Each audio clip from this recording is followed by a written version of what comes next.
प्रिय छात्रों, हिंदी के इस शिक्षण सत्र में आपका हार्दिक स्वागत है।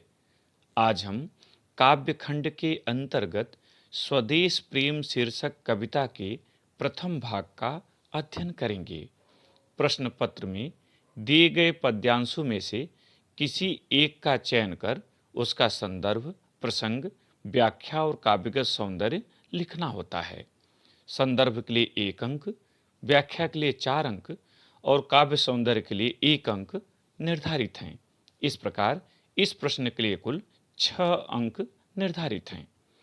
स्वदेश प्रेम कविता के रचयिता राष्ट्र कवि रामनरेश त्रिपाठी जी हैं और यह उनके प्रसिद्ध खंड काव्य स्वप्न से संकलित है। इसमें कवि ने भारतवर्ष के गौरवपूर्ण अतीत की झांकी प्रस्तुत करते हुए महिमाशाली पूर्वजों का यशोगान किया है। साथ ही कवि ने प्रत्येक को मातृभूमि से प्रेम करते हुए उसके लिए अपना सर्वस्व न्यौछावर करने के लिए प्रेरित किया है। कवि का मानना है कि सच्चे देश प्रेम के लिए व्यक्ति में त्याग व बलिदान जैसे गुणों का होना आवश्यक है। प्रस्तुत कविता में छंदों की संख्या कुल 8 है, अतः इसे 8 भागों में प्रस्तुत किया जाएगा।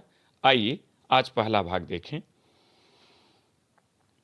अतुलनीय जिनके प्रताप का साक्षी है प्रत्यक्ष दिवाकर, घूम घूम कर देख चुका है जिनकी निर्मल कीर्ति निशाकर, देख चुके हैं जिनका वैभव ये नभ के अनंत तारागण, अगणित बार सुन चुका है नभ जिनका विजय घोष रण गर्जन।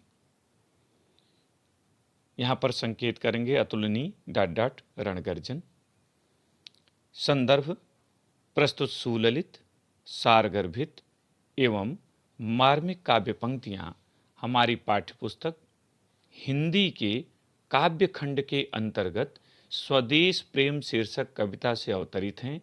इसके रचयिता राष्ट्र कवि रामनरेश त्रिपाठी जी हैं और यह उनके प्रसिद्ध खंड काव्य स्वप्न से संकलित है। प्रसंग प्रस्तुत पंक्तियों में कवि ने भारत के अतीत की गौरवपूर्ण झांकी प्रस्तुत करते हुए उच्च चरित्र वाले पूर्वजों का यशोगान किया है। कठिन शब्दों का अर्थ देखें। अतुलनीय माने बेजोड़, जिसकी तुलना न की जा सके। प्रताप, शौर्य, पराक्रम। साक्षी माने गवाही, साक्ष्य देना, प्रमाण प्रस्तुत करना। दिवाकर माने सूर्य। कीर्ति, यश। निशाकर, चंद्रमा। वैभव, ऐश्वर्य। अनंत, अनंत माने असीमित। तारागण, तारों का समूह। अगणित, अनगिनत, जिनकी गिनती न की जा सके। विजय घोष, विजय की ध्वनि। और रणगर्जन, युद्ध की गर्जना। रण माने युद्ध, युद्ध की गर्जना। व्याख्या देखें। अतुलनीय जिनके प्रताप का साक्षी है प्रत्यक्ष दिवाकर।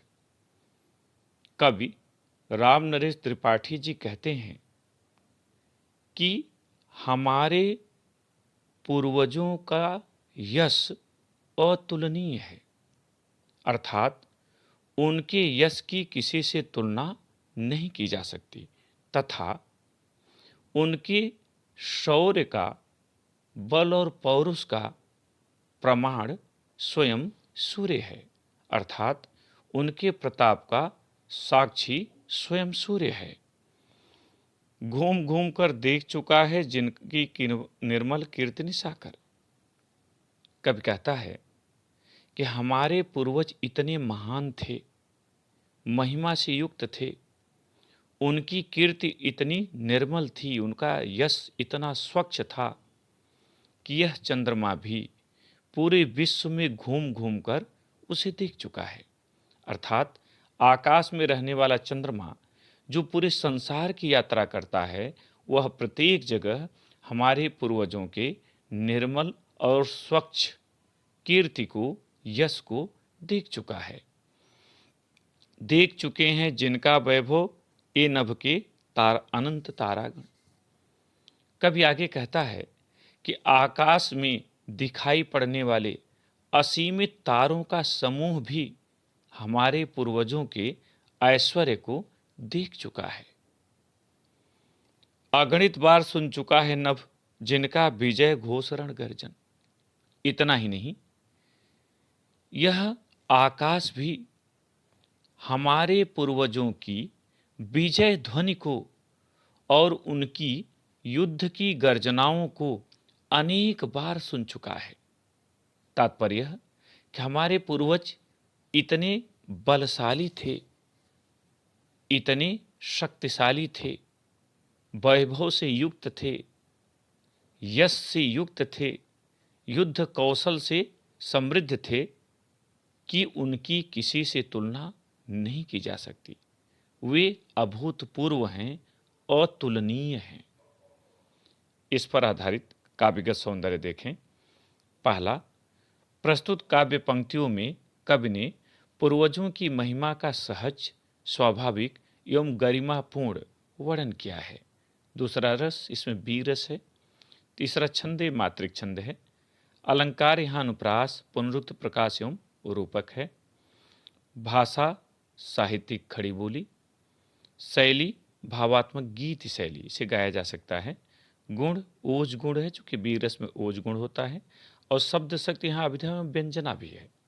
दोनों शब्द शक्तियाँ, चूंकि अभिधा प्रत्येक जगह होती है किंतु लक्षणा और व्यंजना कविता के दृष्टिकोण पर निर्भर करती हैं, यहाँ व्यंजना शब्द शक्ति है। प्रिय छात्रों, मुझे उम्मीद है कि यह भाग आपने अच्छी तरह समझ लिया होगा। दूसरे भाग के साथ फिर मिलेंगे। बहुत बहुत धन्यवाद।